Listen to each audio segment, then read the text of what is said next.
Matapos ipagpalit sa ibang babae ng kanyang asawa, matapos masunugan ang bahay at iwan ang dalawang anak, isang ginang ang babangon mula sa abo ng kasawian. Handa na siyang maningil at pagbayarin ang taong nagsawalang bahala ng kanyang karapatan.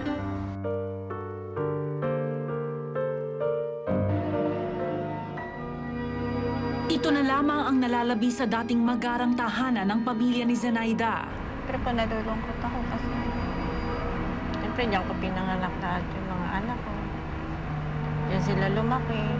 31 years po kami dyan. Ito na lamang ang natitira sa dating buo at masaya niyang tahanan.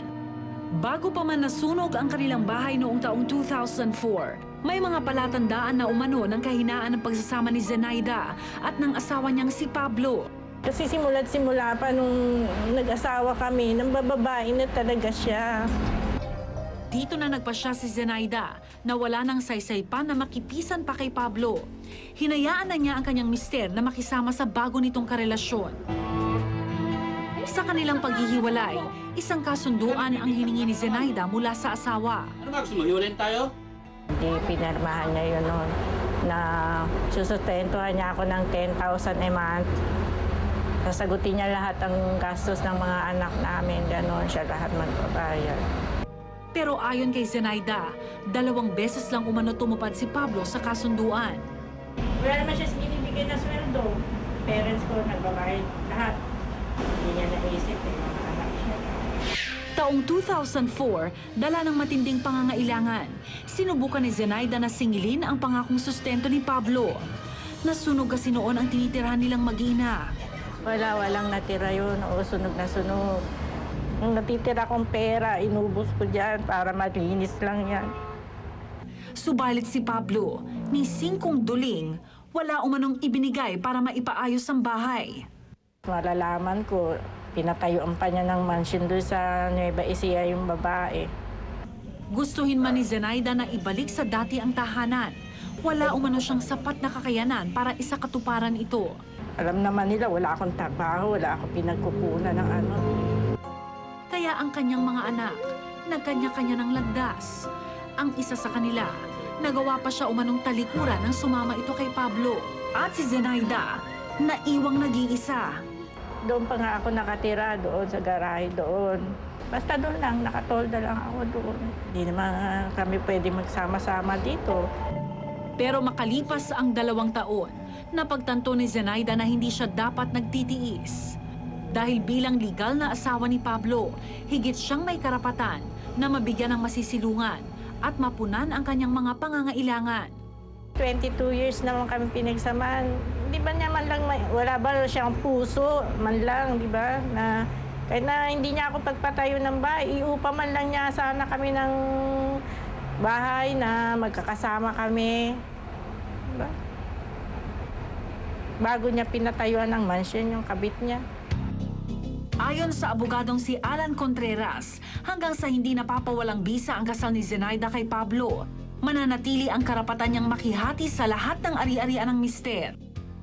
Ang isang mag-asawa, hindi valid yung sinatawag na private instrument, na agreement nila na hindi sila magsasama. Yun ay hindi ino-honor ng batas. Pero siyang karapatan na suportahan siya ng asawa niya. Ngayon, pwede siya maghabol. Ayon sa Article 148 ng Civil Code, may pantay na karapatan ng mag-asawa sa lahat ng ari-arian nila. Kaya nang magsumbong si Zenaida sa aming programa, minarapat namin na ilapit ang kanyang hinaing sa barangay. Pero bago ang lahat, kailangan muna naming makumpirma kung naroon nga si Pablo sa townhouse sa kalapit na subdivision.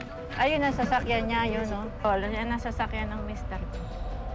Nandyan siya kasi nandyan yung sasakyan. Oo, nandyan pa.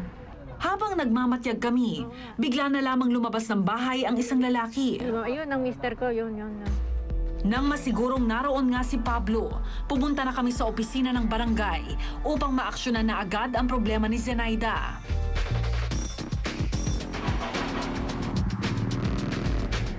Subalit sa aming pagbabalik, hindi na namin nadatnan si Pablo. Tanging kasambahay niya ang humarap sa amin. Good afternoon po. Ano ha? Umuwi saan? Nueva Ecija?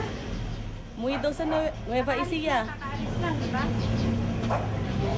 Duda ng grupo, tila natunugan ni Pablo ang aming pagdating. Para mapigilan ang tuluyan niyang pag-eskapo, hiningi ng mga otoridad ang cellphone number ni Pablo upang makausap ito. Sir, pwede ho kayong bumalik ho dito sa sa townhouse nyo sa nandito ho kami ngayon. Imbitahan ko lang ho kayo sa barangay for proper investigation. Nangako naman si Pablo na babalik upang harapin ang grupo. Papunta na raw sila. Habang inaantabayanan namin ang pagdating ni Pablo, dumating ang isang binatilyo. Si Raymond, ang anak ni Zenaida na nasa puder na ng ama. Hindi, yun nga po. Kaya nga niya po ako pinapunta kasi malayo na daw po siya.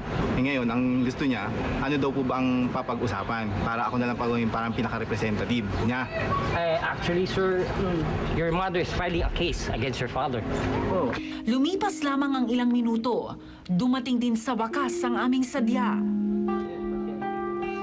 Maging si Pablo, tila may kinikimkim ding mga hinanakit kay Zenaida. Okay na sa akin, magdemanda na lang siya para wala ng problema. Willing naman kami mag-sit sa korte. Sa amin wala naman sa amin wala naman ganun yun. Yung atanungin mo itong anak ko kasi, lahat kami may masama ng loob. Tapos pati kami na-iskandalo sa ginagawa niya.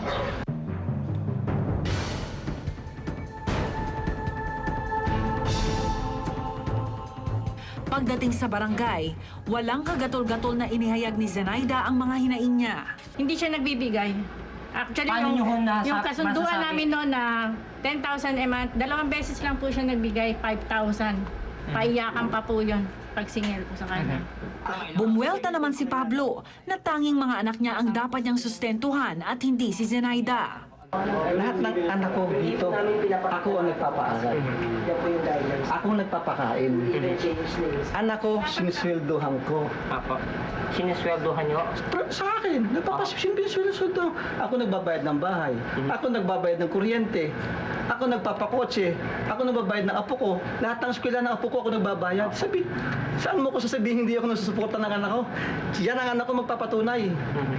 Na sinusuportahan ko lahat ng anak ko, maliban sa kanya. In what way nga ho nyo natatanggap yung mera na financial support coming from your husband? Singil ko po sa anak ko. Pinapasingil nyo po. Opo. Sabi mo sa papa mo yung ano niya, yung pera ko. Oo. Hindi, actually ma'am, yung pag ganyan ho kasi agreement, actually hindi ho mapupunta sa inyo yun. Ang agreement ho ay lumalabas isa, financial support para ho sa children niya. Hindi actually ho sa inyo. Iba po yun. So meron pa hong iba. Iba po yun. Meron pa hong agreement. Sa akin lang po yun. So yung sa children niya ho, Yung sa children niya, nakalagay doon, pati children niya, susuportahan niya yung schooling. Amounting of what? Oo. Walang amount, basta pagkain, lahat. Kasi ang gusto talaga niya mangyari lang, yung suporta niya na panglakwat sa baga sa kasi maraming hilig sa yan, sa buhay, baga sa hindi mo huli sa bahayan. Ngayon lang na tumitino sa bahayan dahil alam niya may kaso siyang pinapile. Pero dati yan, isipin mo sa linggo, wala sa bahayan, sa buwan, wala sa bahayan. Hindi na pinatulan pa ni Zenaida ang mga paratang ni Pablo. Alam niya ang kanyang karapatan bilang legal na asawa. Ang hinihingi niyang bahay at sustento mula sa mister ay ilan lamang sa mga karapatang hindi na ipagkaloob sa kanya. Bahala na po ang korte. Pagkagaling sa barangay, sinamahan namin si Zenaida upang tuluyan ang magsampa ng kaso laban kay Pablo sa paglabag nito sa financial support and abandonment in relation to RA 9262 at kasong concubinage. Demanda siya. Para naman maramdaman niya kung ano yung mga sakit na pinarasap niya sa akin. Idinulog din namin ang kalagayan ni Zenaida sa lokal na pamahalaan ng Pasig upang mabigyan siya ng tulong pangkabuhayan, lalo na't nag-iisa siya ngayon sa pagharap sa isang mahirap na laban. Walang anumang kasawian sa buhay ang dapat na magpahina sa kalooban ng isang babae upang hindi niya panindigan ang kanyang mga karapatan. Walang nag-iisa kapag nasa katwiran. Sa kabila ng lahat, alam ni Zenaida, ipinaglalaban lamang niya ang kanyang karapatan na matagal ring naipagkait sa kanya.